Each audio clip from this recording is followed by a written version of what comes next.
नमस्कार। एबिसी टेलिभिजनको विशेष कार्यक्रममा यहाँलाई हार्दिक स्वागत छ। पछिल्लो समयमा नेपालको राजनीति निकै तरौतपूर्ण अवस्थामा पुगेको छ।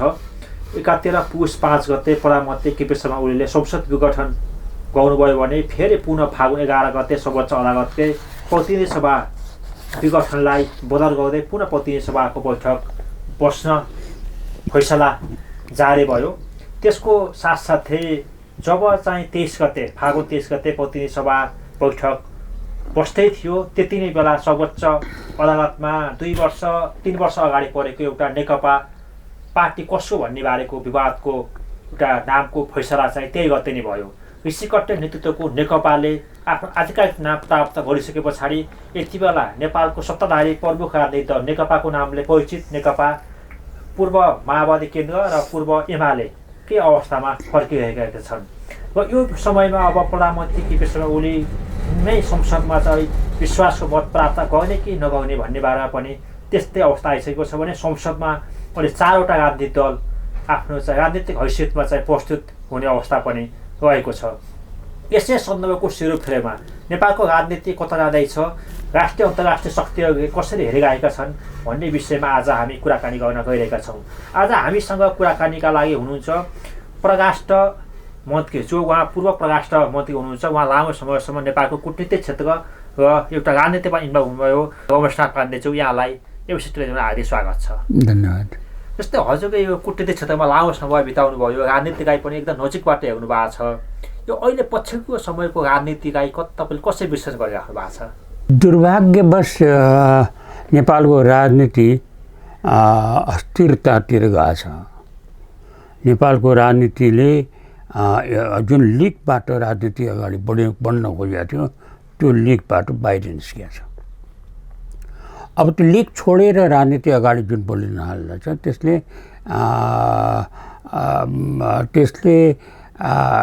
अस्थिरता जन्माएको मात्रै होइन, नेपालकोमा आफ्नो सामरिक रुचिको कारण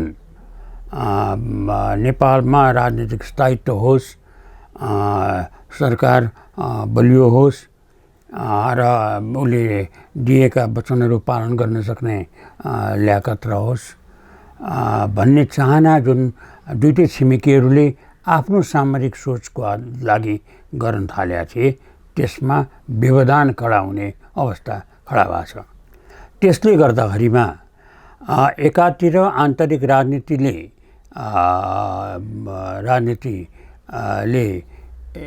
ठ्याक्कै दो बाटोमा उभिएको छ। एउटा स्थायित्वतिर जाने, एउटा अर्को लामो समयको अस्थिरतालाई निम्त्याउने। अर्कोतिर यो दुईटै छिमेकीहरूको आधारभूत जुन चासो छ नेपालमा, त्यो चासोमा प्रश्न खडा भएर जोखिमहरू नेपालको लागि बढाउने त्यो अवस्था अहिले देशमा आएको छ। दुर्भाग्यवश हाम्रो यहाँ यस्तो नेतृत्वको फेला परेको छ नेपाल, जसले आजको मात्रै कुरा गर्छ, जसले आफ्नो पदको मात्रै कुरा गर्छ, जसले आफन्तहरूको हितको कुरा मात्रै गर्छ, देशको कुरा पनि गर्दैन, राजनीतिको कुरा पनि गर्दैन, इतिहासको कुरा पनि गर्दैन, भूगोलको संरक्षणको कुरा पनि गर्दैन र आम जनताले के खोजिरहेछन् त्यसमा पनि चासो राख्दैन। परिणामस्वरूप देश अस्थिलो अवस्थामा पुगेको छ। जोखिम निकै तिखारिएर गएको छ। सबैले चिन्ता गर्नुपर्छ भन्ने अवस्था छ। राजनीतिक जोखिम बढ्नुमा यो सुरुवात कहाँबाट भयो जस्तो लाग्छ हजुर?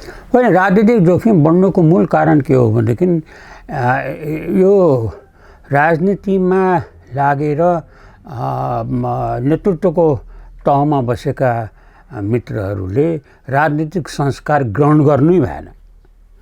उहाँहरू व्यक्तिगत संस्कारबाट प्रभावित हुनुभयो र उहाँहरूमा गम्भीरता बोध भएको नै अनुभूति गर्न पाइएन। उदाहरणको लागि नेपालमा केपी ओलीले जुन संसदको विघटन गर्नुभयो, नेपालको राजनीतिमा संसदीय प्रजातन्त्रको इतिहासमा पहिलो पटक विघटन भएकै होइन।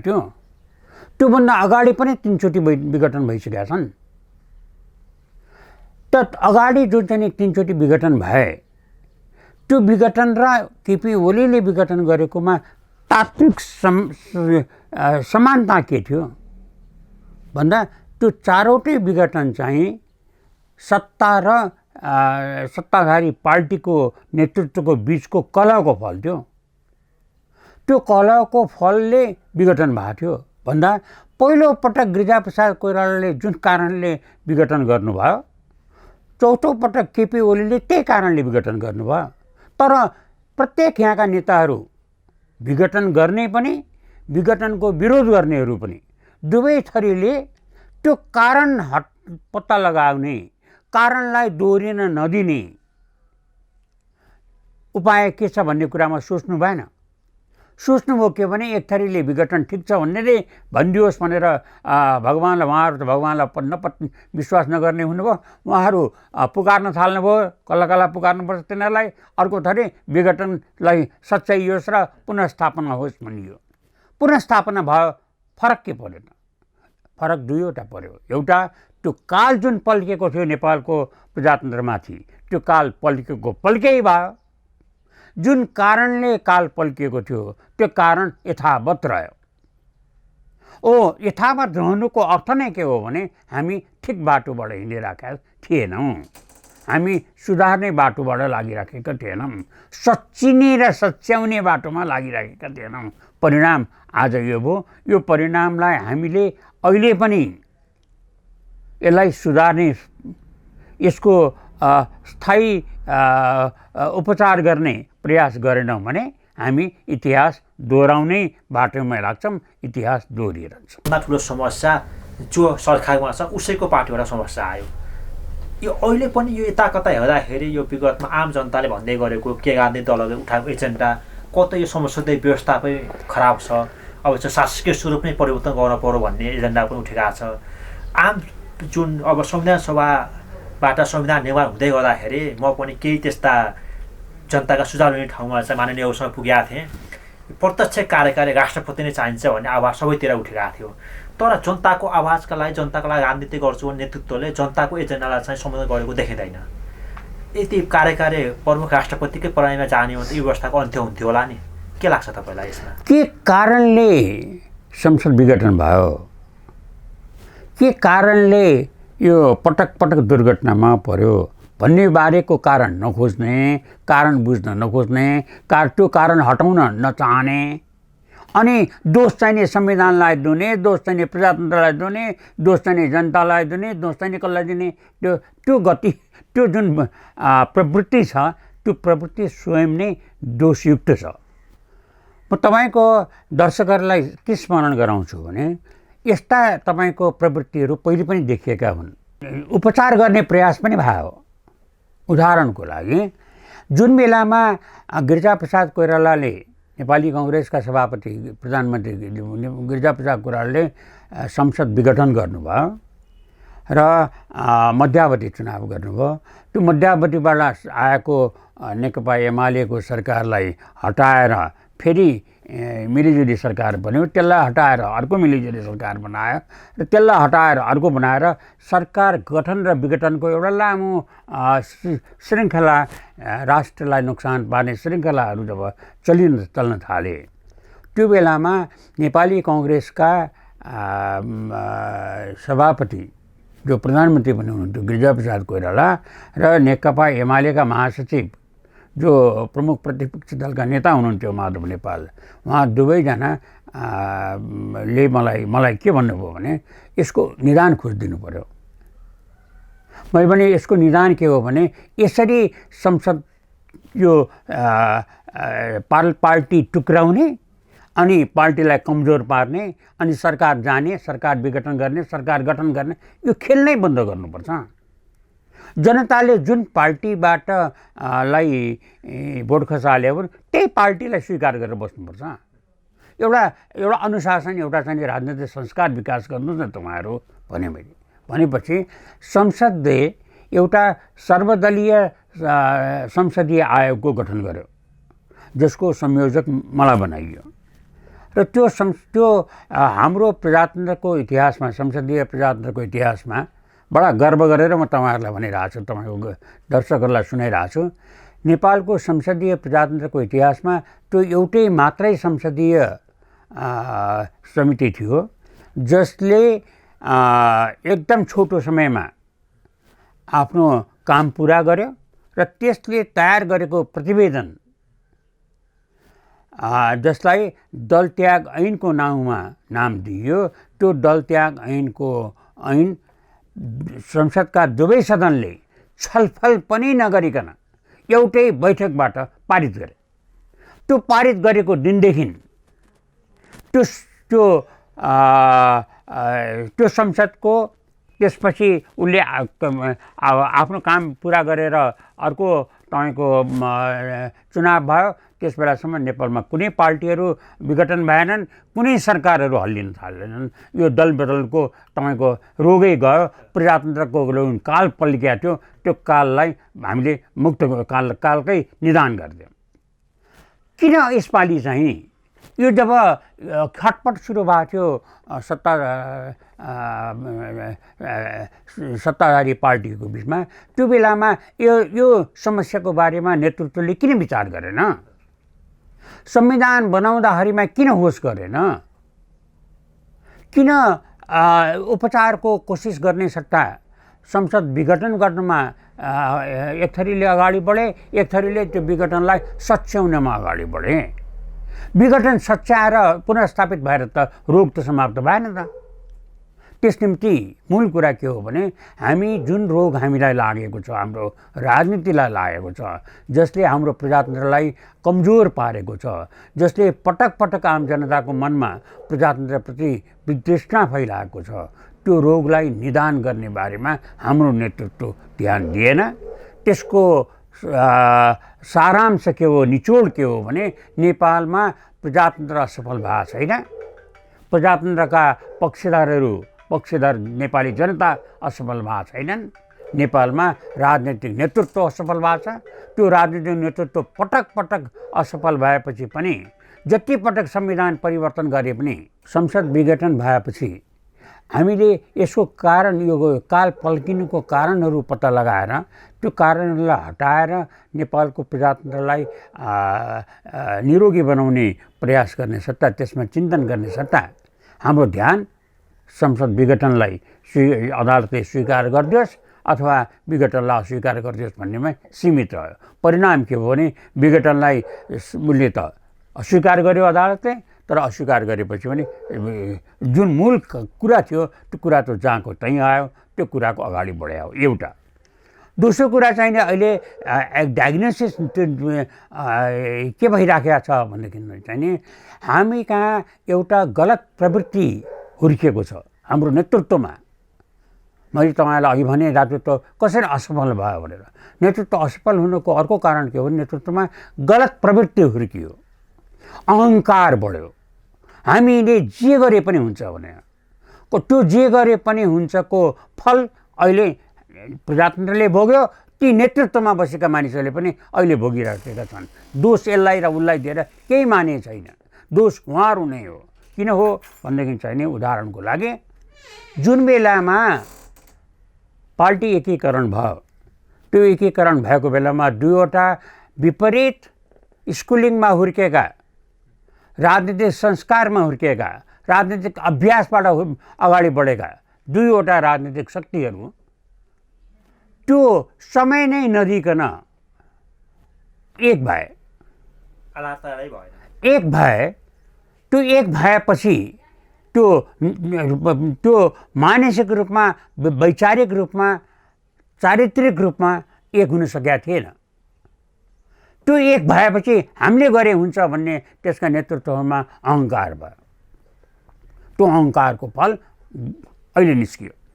दुई, उहाँहरूले शासन चलाउने बेलामा मेरो मान्छे चाहिन्छ, योग्य होइन, प्रतिभाशाली होइन, सक्षम होइन, जस्तो भए पनि मेरै मान्छे भए पुग्यो छ, मेरा नाता गोता यताउता चन्दादाता यी सब मान्छेहरू भए हुन्छ भन्ने जुन चाहिँ नि सोच पलाएर उहाँले शासन गर्नुभयो। परिणाम के हो भने निर्वाचन आयोगले ऐनमा प्रष्ट व्यवस्था भएको एउटै नाउँको दुईटा पार्टी हुनु हुँदैन भनेको त्यो कुरालाई पनि वास्ता नगरेर एउटै नाउँको दुईटा पार्टी निर्वाचन आयोगले किन दियो?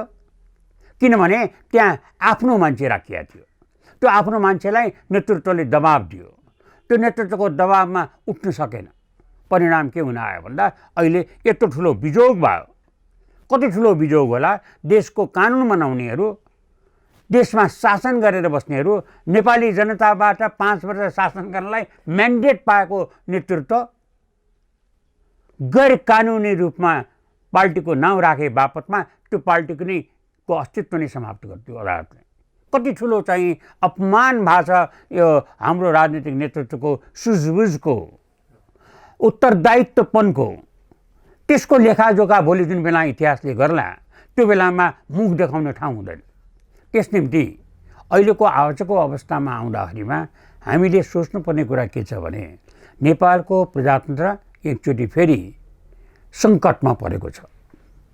नेपालमा एकचोटि फेरि यो इजिप्टका गमाल अब्दुल नासेर जो त्यहाँको रिभोल्युसन पछिको गणतन्त्रको पहिलो राष्ट्रपति, दोस्रो राष्ट्रपति हुनुभयो। उहाँले nature philosophy and nature and रिभोल्युसनमा एउटा लेख्नु भएको छ, the every revolution creates counter revolution and the counter revolution its creator. प्रत्येक क्रान्तिले प्रतिक्रान्ति जन्माउँछ, प्रत्येक प्रतिक्रान्तिले क्रान्तिको नायकलाई खाइदिन्छ। त्यो क्रान्ति त उहाँहरूले गर्न खोज्नुभयो,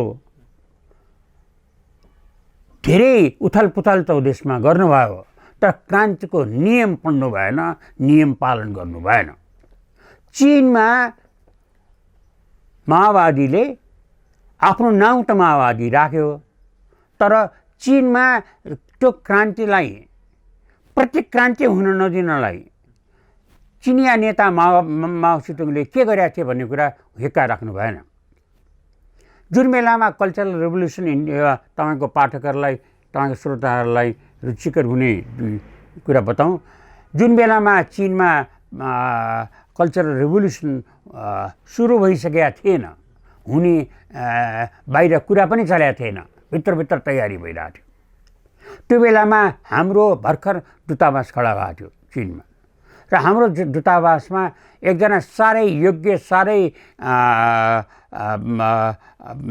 विद्वान राजदूत नेपालले पठाएको थियो, केशरबहादुर केसी भन्ने, जो पहिले शिक्षा सचिव हुनुहुन्थ्यो, उहाँलाई पठाएको थियो।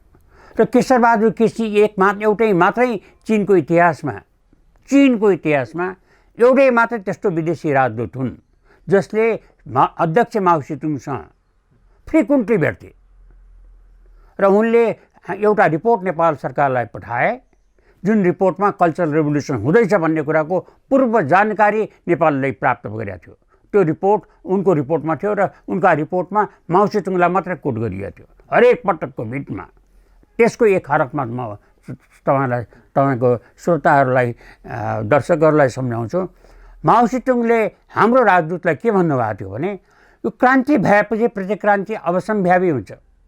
प्रतिक्रान्तिलाई रोक्नको निम्तिमा क्रान्तिका जो गुणहरू छन्, लक्षणहरू छन्, जुन चरित्रहरू छन्, त्यसलाई जोगाएर राख्नुपर्छ। त्यस निम्ति त्यो जोगाउनको निम्तिमा एउटा कल्चरल रेभोल्युसन हुन थालेको छ। हामी कहाँ चीनमा क्रान्तिले स्थायित्व पायो, हिन्दुस्तानमा जुन स्वतन्त्रता आन्दोलन भयो, त्यसलाई क्रान्ति भन्नुहोस्, त्यो परिवर्तन भन्नुहोस्, त्यसले स्थायित्व पायो। क्युबामा फिडेल कास्ट्रोले गरेको बटिस्टाको खिलाफमा गरेको क्रान्तिले स्थायित्व पायो। नेपालमा किन पाएन? नेपालमा किन पटक पटक क्रान्ति भइरहेछ, प्रत्येक प्रतिक्रान्ति भइरहेछ, प्रत्येक आन्दोलन भइरहेछ न कहिले स्थायित्व भएको छैन, कहिले एउटा बाटो लिन सकेका छैन? किनभने क्रान्ति गर्नेहरूले क्रान्तिका नियम उल्लङ्घन गरे, क्रान्तिकारी चरित्र छोडे, क्रान्तिकारी उनको सोचलाई छोडे, उनको लक्ष्यलाई छोडे, आफ्नो हित हेरे, आफ्नो परिवारको हित हेरे, आफूलाई नयाँ सामन्त बनाउन खोजे र आफ्नो सम्पन्नताको विशाल महल खडा गरेर त्यो महलमा आफै रजाइँ गरेर बस्ने खोजे। परिणाम के भयो भनेदेखि हरेक हामीले लिएर आएका प्रत्येक परिवर्तन काउन्टर रिभोल्युसनको शिकार बन्यौँ र आज एउटा यस्तो अवस्थामा हामी पुगेका छौँ जुन बेलामा देशका मुख्य पार्टीहरू नै संवैधानिक सङ्कटको अगाडि छन्। किनभने नेपाली कङ्ग्रेसको अधिवेशनको म्याद सकिन लागेछ, एमालेको सकिन लागेछ, सकिसकेका छ, माओवादीको सकिसकेका छ। प्रमुख राजनीतिक पार्टीहरू नै संविधानको कठघरमा उभिसकेका छन्। त्यो कठघरमा उभिएको बेलामा संविधानलाई संशोधन गर्नुपर्छ, उपाय केही पनि हुँदैन। उनीहरूलाई थप मात दिनुको निम्तिमा संविधान गर्दा आफ्नो स्वार्थहरू मिलेर टाउको जोडेर आफ्नो स्वार्थ जोगाउन खोज्यो भने इतिहास फेरि दोहोरिन्छ।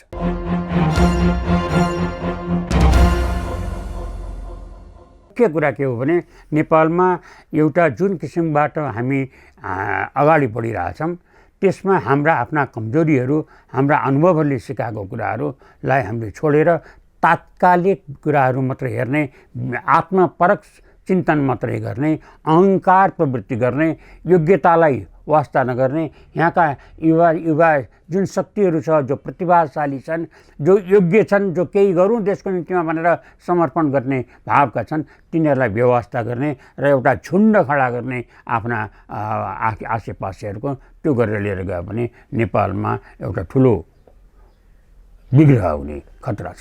काङ्ग्रेसले 5 वर्षसम्ममा आफ्नो अधिवेशन सम्पन्न गर्न सकिरहेको छैन, फेरि 6 महिनाको समय थप गरेर भदौमा गाउने भनिराखेको छ। अर्कोतिर अहिले तत्कालीन नेकपा एमाले र अहिलेको नेकपा एमाले सर्वोच्च अदालतले चिनाइदिएको, त्यसको पनि 5 वर्षको समयावधि सकिसक्यो। अब फेरि 6 महिना थप गर्ने समय पनि संवैधानिक व्यवस्था अनुसार सिद्धिसकेका छ। अहिले यस्ता यो असंवैधानिक राजनीतिक दलहरूले सरकारको नेतृत्व गरिरहेका छन्। यो चाहिँ हाम्रो कतैपट्टि यो आक्षेप होइन, यो भएकै कुरा हो संवैधानिक व्यवस्था अनुसार। र अब फेरि कसले सरकार चलाउने कसले नचलाउने भन्ने यिनीहरूको जोड घटाउ पनि सुरुवात भइरहेको छ। नेकपा एमालेलाई कि त माओवादी कि त चाहिँ मधेसवादी दलहरू र काङ्ग्रेसले चाहिँ समर्थन गर्नु पर्यो, होइन भने एमाले बाहेक काङ्ग्रेस, माओवादी र मधेसवादी दलहरू चाहिँ एक ठाउँमा आयो भने सरकार भन्ने अवस्था पनि देखिन्छ। निर्वाचन आयोगले 2टा राजनीतिक दलको चाहिँ चुनाव चिन्ह र नामको विषयमा त्यो हुँदै गर्दाखेरि फेरि चाहिँ सर्वोच्च अदालतले अर्को निर्णय गर्यो। त्यति गर्दै गर्दा यसैको साँठगाँठमा चाहिँ जुन विप्लव नेतृत्वको रूपमा हिँड्ने गएको थियो, उसले विभिन्न समयमा चाहिँ बम विस्फोट गराएर जनता मान्छेको पनि ज्यान गइसकेको अवस्था थियो। त्यसलाई चाहिँ एउटा केपी शर्मा ओली प्रधानमन्त्रीले चाहिँ नेतृत्वमा एउटा शान्तिको बाटोमा ल्याएर एउटा राजनीतिक रूपमा अवतरण गर्नुभयो। अब कतै अबको भावी दिनमा नेपालको राजनीति कसरी मोडिन्छ, अथवा चाहिँ एकातिर हेर्दै गर्दाखेरि नेपालको कम्युनिस्ट आन्दोलनले कतै सङ्कटको घडीमा त उभिएको होइन भन्ने पनि विश्लेषण गर्न लागि छ। सत्तामा पुगेका दलहरू नमिल्ने, टुटफुटको विभाजनमा लाग्ने, एकातिर हतियार उठाएको दलहरू फेरि यता आउनु। अब यसलाई चाहिँ कसरी अगाडि समाधान गरेर अगाडि बढ्छ र त्यसको साथसाथै नेकपाको दलको निर्वाचनबाट झन्डै 64जनाभन्दा बढी वडा अध्यक्षदेखि प्रतिनिधि सभाका सदस्यसम्म र राष्ट्रिय सभाका सदस्य नेकपाको नामबाट उहाँहरू चाहिँ निर्वाचित हुनुभयो र सत्ता र शक्तिमा हुनुहुन्छ। उहाँहरूको वैधानिकता के हो भन्ने बारेमा प्रश्न उठिरहेको छ। यो अहिले तपाईँ जे सोध्नुभयो त्यो चाहिँ तपाईँको कानुनी प्रश्न भयो। कानुनी जटिलता भन्दा पनि कानुनलाई आफू खुसी व्याख्या गर्ने र कानुनलाई आफू खुसी प्रयोग गर्ने जुन कुलत लाग्यो नेपालको राजनीतिक नेतृत्वलाई, त्यसको दुष्परिणाम हो यो। केही गरी कानुनलाई पालन गर्ने र कानुन पालन गराउनेहरूले चाहिँ कानुन बमोजिम मात्रै गर्ने त्यो प्रवृत्ति भइदिए भए देश आज यो सङ्कटमा पर्दैन थियो। यो सङ्कटमा पर्नुको एक मात्रै कारण के हो भने राजनीतिक नेतृत्वमा राजनीतिक संस्कार नहुनु, कानुन पालन गराउनेहरूमा कानुन बमोजिम गर्ने प्रवृत्ति नहुनु र हरेक पदको राजनीतिकरण हुनु र त्यो नियुक्ति गर्ने जो नेतृत्व छ उसको खुशामद गर्नमा अपराधिकारीहरू संलग्न हुनु, त्यो कुलतले देश यहाँ आइपुग्या हो। यो कुलतले अहिले त हाम्रो आन्तरिक कारणले, आन्तरिक झमेलामा, आन्तरिक पात्रहरूको विवादमा परेको छ। तर के गरी यसमा बाहिरको प्रवेश भइदियो भने देश असिलोमा पर्छ। यसको समाधान कानुनबाट राजनीतिक समाधान खोज्नु हुँदैन। राजनीतिलाई राजनीतिक रूपमा नै समाधान गर्नुपर्छ। राजनीतिक रूपमा समाधान गर्दाखेरिमा हाम्रो नेतृत्वले, असफल भइसकेको नेतृत्वले एकपटक गम्भीर भएर सोच्नु पर्यो कि हाम्रो कहाँनिर कमजोरी भयो, कहाँनिर गल्ती भएको छ। त्यसलाई सच्याउनको लागि हाम्रा अघि मैले यो भने जुन हाम्रा अनुभवहरूले धेरै कुराहरू हामीलाई सिकाइसके, हाम्रो प्रजातन्त्रको अभ्यासमा हामी धेरै अनुभवहरू गरिसक्यौँ। सबै अनुभवहरूलाई सँगालेर नेपाली जनताको आकाङ्क्षा के छ त्यसलाई बुझेर, देशको आवश्यकतालाई बुझेर, हाम्रो भू राजनीतिको संवेदनशीलता जुन बढेको छ त्यसलाई बुझेर हामीले एउटा निर्कौलो एउटा बाटो रोज्नुपर्छ। त्यसको निम्तिमा हामीले एउटा देशमा एक थरीको जनमत सङ्ग्रहको डिमान्डहरू हुन थालेको छ। त्यो लक्षणहरू चाहिँ निकास खोज्ने लक्षण हो। त्यो निकास खोज्ने लक्षणलाई स्वीकार गरेर हामीले एउटा राजनीतिक सम्मेलन गर्नु जरुरी छ देशमा, जसले एउटा निकास दियोस्। त्यो निकासलाई जनतामा लिएर जाने, अनुमोदित गर्ने र एउटा प्रजातन्त्रको निम्तिमा उपयुक्त हुने प्रजातान्त्रिक चरित्र नै विकास गर्ने हाम्रो प्रवृत्ति हुनुपर्छ। प्रजातन्त्रलाई, राजनीतिलाई पेसा बनाउने जुन दुष्प्रवृत्ति चलेको छ त्यसलाई अन्त गर्नुपर्छ। त्यो अन्त गरियो भने हाम्रो राजनीति वास्तवमा राज्यको नीति हुन्छ, वास्तवमा देशको सेवा गर्नमा तल्लीन हुन्छ, वास्तवमा प्रजातान्त्रिक संस्कार बमोजिम हुन्छ। त्यसले नेपाललाई राजनीतिक स्थायित्व दिन्छ। यदि हामीले अहिले पनि टालटुलका कुराहरू गऱ्यौँ, कसरी को मिलेर एउटा सरकार बनाइदिइहाल्ने, को मिलेर त्यो सरकारलाई फालिदिइहाल्ने, को मिलेर अनि फेरि अर्को प्रयोग गरिहाल्ने, त्यस्तो बाटोमा लाग्यो भने देश कमजोर हुँदै जान्छ। कमजोर हुँदै गएपछि दुरावस्थामा पुग्छ। मैले एउटा गम्भीर भएर हाम्रो नेतृत्वलाई के आग्रह गरिरहेका छु भने चेत्नुहोस्। अहिले जुन अवस्थामा आज हामी आइपुगेका छौँ गएको केही हप्ताभित्रमा, त्यसमा हाम्रा राजकीय संयन्त्रहरू कति असक्षम छन् भन्ने कुरा साबित भइसकेका छ, कति शिथिल भइसकेका छन् भन्ने कुरा थाहा भइसकेका छ, कति राष्ट्रका विवेकहरूलाई गिज्याउने कुराहरू भइसकेका छ भन्ने थाहा छ, कति हाम्रो राष्ट्रको सम्मान अन्तर्राष्ट्रिय क्षेत्रमा कति कमजोर भयो भन्ने कुरा थाहा भइसकेका छौँ। त्यो थाहा भएपछि अब त चेत्नुहोस्, अब त सुध्रिनुहोस्, अब त राजनीतिलाई राजनीतिक संस्कारबाट अगाडि बढाउनुहोस्, अब त देश र जनताप्रति उत्तरदायित्व लिनुहोस्, अब त इतिहासको डर मान्नुहोस्। जुन सत्ता र सरकारका आखिर नभई भएन, कुनै न कुनै हिसाबले जोडघटाउबाट मिलाउनै पर्यो। एकातिर चाहिँ अब प्रधानमन्त्री केपी शर्मा ओलीलाई अरू राजनीतिक दलहरूले चाहिँ समर्थन फिर्ता लिने अवस्था पनि त्यति देखिराखेका छ। उहाँले चाहिँ संसदभित्र आफ्नो पक्षमा समर्थन जुटाउन सक्नुभयो भने स्वतः चाहिँ सरकार अवैधानिक हुन्छ, अर्को नयाँ सरकार निर्माण गर्नुपर्ने अवस्था हुन्छ। यस्तो अवस्थामा एउटा दलको चाहिँ बहुमत पनि पुग्दैन। कसरी चाहिँ राजनीतिक समीकरण मिलाइयो भने मुलुक निकास पाउँछ जस्तो लाग्छ तपाईँलाई? निर्कौलो के हो भने नेपाललाई चाहिएको राष्ट्रिय नेतृत्व हो, जसको छाती फराकिलो होस्, जसले पुरा देशलाई मेरो कन्स्टिट्युन्सी मानोस्, नेपाली सम्पूर्ण जनतालाई मेरो मानिस भनेर ठानोस्, योग्यतालाई मात्रै कदर गरोस्, प्रतिभालाई मात्रै छानोस्, अनुभवलाई मात्रै सम्हालोस्, युवाहरूको उत्साहलाई मात्रै प्रेरित गरोस्, त्यस्तो नेतृत्व देशले खोज्या हो। दुर्भाग्यवश त्यो पटक अवसर पाउँदा पनि राष्ट्रिय नेतृत्व बन्ने क्षमता पनि हाम्रो नेताले देखाएनन्। त्यो क्षमता नदेखाउनाले राष्ट्रिय नेतृत्वको खाँचो हो। आजको यो अवस्थामा यदि राष्ट्रिय नेतृत्व हुँदो हो त राष्ट्रिय नेतृत्वले देशलाई निकास दिइसक्थ्यो, यो गन्जागोलको अवस्था रहँदैन थियो। दोस्रो कुरा, अविश्वासको प्रस्ताव प्रतिनिधि सभामा पेश गरेर केपी ओलीलाई हटाए पनि केपी ओलीले विश्वासको मत लिएर आफ्नो सत्ता जोगाए पनि, तीनटा पार्टी मिलेर सरकार बनाए पनि, पुरानै र नयाँ मिलेर सरकार बनाए पनि अहिलेको जुन समस्यामा त्यो समस्याको भुमरीमा मुलुक परेको छ, त्यो भुमरीबाट निस्किन सकिन्न। राष्ट्रको निकास अविश्वासको प्रस्ताव वा विश्वासको प्रस्ताव होइन। मुलुकको निकास, यो सङ्कटको निकास, यसले जहाँ जहाँ नोक्सान पुर्याइसकेको छ राष्ट्रलाई त्यो सबै कुरामा मलम लगाउने कुरा र जसलाई देशले निकास दिनुपर्ने कुराको निकास वास्तवमा हामीले खोज्नुपर्छ। त्यो खोज्नको निम्तिमा अग्रसर हुने, निर्णय गर्ने बेला अहिले हो। तर त्यो निकास यस्तो हुनु पर्यो जसलाई जनताले अनुमोदित गरून्। नेपाली जनताको राजनीतिक चेतना र हाम्रो दुर्भाग्यवश हाम्रा नेतृत्वको राजनीतिक चेतनाको बीचमा निकै ठुलो गहिरो खाडल भइसकेको छ। नेपाली जनता धेरै चेतनशील भइसके। त्यसलाई त्यसको अगुवाई लिनको निम्तिमा, त्यसको नेतृत्व लिनको निम्तिमा युवा प्रतिभाहरू निकै हतारिसकेका छन्, निकै समर्पित भइसकेका छन्, निकै सक्रिय भइसकेका छन्। यदि हामीले त्यो युवा प्रतिभाको लाई चिन्न सकेनौँ भने, यदि हामीले त्यो युवा प्रतिभाको जाँगरलाई मान्यता दिन सकेनौँ भने, यदि उनीहरूको सक्रियतालाई स्वीकार गर्न सकेनौँ भने देश अप्ठ्यारोमा पर्छ।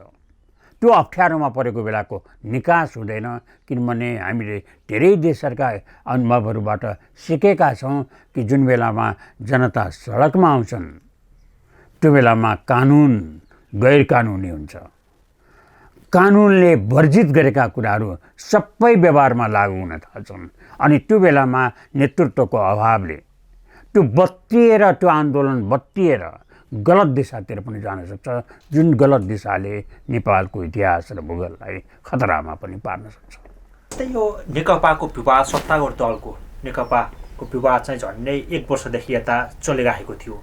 यो बिचमा चाहिँ विशेष गरी चाहिँ चिनिया राजदूत नेपाल स्थितको निकै ठुलो सक्रियता भयो दुई पार्टीलाई मिलाउनको लागि।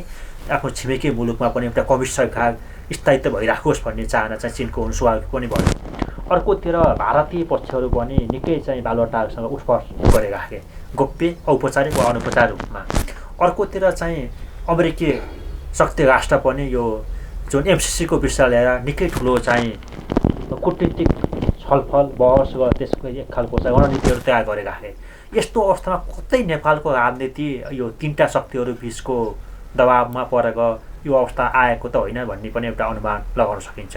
तपाईँ एउटा कूटनीतिज्ञ पनि भएको हिसाबले यो जारी प्रक्रियालाई र छिमेकी देशहरूको नेपालप्रति हेर्ने दृष्टिकोणलाई कसरी न्याले राख्नु भएको? दुर्भाग्यवश यता केही समयदेखि नेपालको राजनीतिक स्वामित्व बिस्तारै शिथिल हुँदै गएको छ। हाम्रो हातबाट फुस्किने बाटोमा लागेको छ। राजदूतहरूको सक्रियताले नेपाली नेतृत्वको आत्मसम्मानको कमी देखाउँछ, आत्मविश्वासको कमी देखाउँछ। उनको खुट्टा नेपाली भूमिमा छैन भन्ने शङ्का खडा गर्छ। ती कूटनीतिज्ञहरू स्वयंको पनि ल्याकत देखिँदैन। किनभने जुन ढङ्गबाट उछलकुदहरू कूटनीतिज्ञहरूले गर्न थाल्छन् त्यो उछलकुदबाट उनको ल्याकत देखिँदैन। उनीहरूकोमा कूटनीतिक सिपको कमी महसुस गराउँछ। कूटनीति यस्ता कुराहरूमा कूटनीति सडकमा छताछुल्ल गर्ने गरेर हुँदैन। कूटनीति भने धेरै संयम भएर धेरै मर्यादित ढङ्गबाट सञ्चालन हुने कुरा हो। त्यस निम्ति जस्तो नेतृत्व छ त्यस्तै स्तरको त्यस्तै खालको कूटनीतिज्ञको नेपाल अहिले हामी भोगिराखेका छौँ। मूल कुरा के हो भने जुन अवस्थामा आज देश छ त्यो अवस्था हिजो थिएन। आज एउटा विचित्रको अवस्थामा नेपाल उभिया छ। त्यो विचित्रको अवस्था के छ भनेदेखि अमेरिकाको यो नयाँ प्रशासन आएपछि, नयाँ नेतृत्व आएपछि विश्वमा एउटा सबै राष्ट्रहरूको क्षेत्रीय र अन्तर्राष्ट्रिय सबै शक्ति समीकरण परिवर्तन हुन खोजेको छ। त्यसमा एडजस्टमेन्ट र रिएडजस्टमेन्टका प्रोसेसहरू असाध्यै छिटो गतिमा हिँडिराखेका छन्। त्यो छिटो गतिमा हिँडिराखेको बेलामा एकातिर त्यसको प्रभाव नेपालमा परेको छ अर्कोतिर जुन बजारको श्रेष्ठता कायम भएको छ अन्तर्राष्ट्रिय राजनीतिमा, अन्तर्राष्ट्रिय सम्बन्धमा, त्यसको पनि विशेष महत्त्व छ र नेपालको निम्तिमा यस निम्ति महत्त्व छ। नेपाल स्वयं आफू बजार नभए पनि विश्वका 2वटा सबभन्दा ठुला बजारहरूलाई जमिनबाट जोड्ने एकमात्र देश नेपाल हो। त्यो भएको हुनाले नेपालको सामरिक महत्त्व स्वात्तै बढेको छ। त्यो हत्तै बढेको बेलामा त्यसका सकारात्मक र नकारात्मक दुईटै पक्ष हुन्छन्, जोखिम पनि हुन्छ, अवसर पनि हुन्छ। अहिले जुन अवस्थामा हामी आइपुगेका छौँ त्यो अवस्था हामीलाई जोखिम बढाउँछ। किनभनेदेखि 2वटै मुलुकहरू एउटा छिमेकी विश्वको महाशक्ति हुने बाटोमा हिँडेको छ, नजिक पुगिसकेको छ। अर्को छिमेकी तपाईँको अहिले उसले यो कोरोना भाइरसमा भ्याक्सिन डिप्लोमेसीमा निकै पारङ्गत भएको साबित गरिसकेको छ र उसले महाशक्तिको होडमा ऊ पनि अगाडि छ। त्यो अवस्थामा दुईटैको स्वार्थ भनेको मूल स्वार्थ नेपालबाट आफ्नो स्थायित्वमा असर नपरोस्, आफ्नो ध्यान यसले विकेन्द्रित नगरोस् भन्ने हुन्छ। नेपालमा राजनीतिक स्थिरता भयो भने, नेपालमा 3 मध्ये कुनै 1 अथवा 2टा शक्तिको सक्रियता बढ्यो भने त्यो बेलामा समस्या खडा हुन्छ। त्यो समस्या खडा हुने अवस्था चाहिँ राजनीतिक अस्थिरताले ल्याउँछ, जुन राजनीतिक अस्थिरतामा नेपाल प्रवेश गरिसकेको छ र यो अहिलेको लक्षणहरू हेर्दा यो राजनीतिक अस्थिरता छिटो टुङ्गिने सम्भावना देखिँदैन। जति लम्बिन्छ त्यति हामीमाथि जोखिम बढ्छ। जति जोखिम बढ्छ र मैले अघि भने तपाईँलाई हाम्रो राजनीतिक राज्यका संयन्त्रहरू कमजोर भएछन्, शिथिल भएछन्, तिनका सिपहरू नष्ट भएछन्, तिनमा अनुभवहरू समाप्त भएछन्। त्यसको जुन राष्ट्रको संस्थागत प्रतिभा थियो, अनुभव थियो, त्यसको लामो श्रृङ्खला थियो, त्यो श्रृङ्खला भङ्ग भएको अवस्था छ। त्यो अवस्था नेपालको भूगोललाई, नेपालको इतिहासलाई त्यसले कल्याण गर्दैन। त्यस निम्ति अन्तर्राष्ट्रिय समुदायको नेपालमा रुचि छ, रुचि रहन्छ, रुचि रहनुपर्छ। त्यो रुचिलाई नेपालको पक्षमा प्रयोग गर्न सक्ने ल्याकत नेपाल सरकारमा हुनुपर्छ। नेपाल सरकारको कूटनीति व्यक्तिको पक्षमा या समुदायको पक्षमा, पार्टीको पक्षमा हुनु हुँदैन, राष्ट्रको पक्षमा हुनुपर्छ। राष्ट्रको पक्षमा हुनुको लागि अहिलेको समय अनुकूल छैन। तसर्थ हाम्रो नेतृत्वले बुझ्नु पर्यो हामीसँग समय कम छ, हामीले छिटो सच्चिनुपर्छ, छिटो सच्याउनुपर्छ, छिटो परिस्थितिलाई नियन्त्रणमा लिनुपर्छ, छिटो हामीले परिस्थितिलाई निकास दिनुपर्छ। आम जनताले सम्झिनुपर्ने बेला छ अन्ततोगत राष्ट्रको सार्वभौमिकता नेपाली जनतामा छ।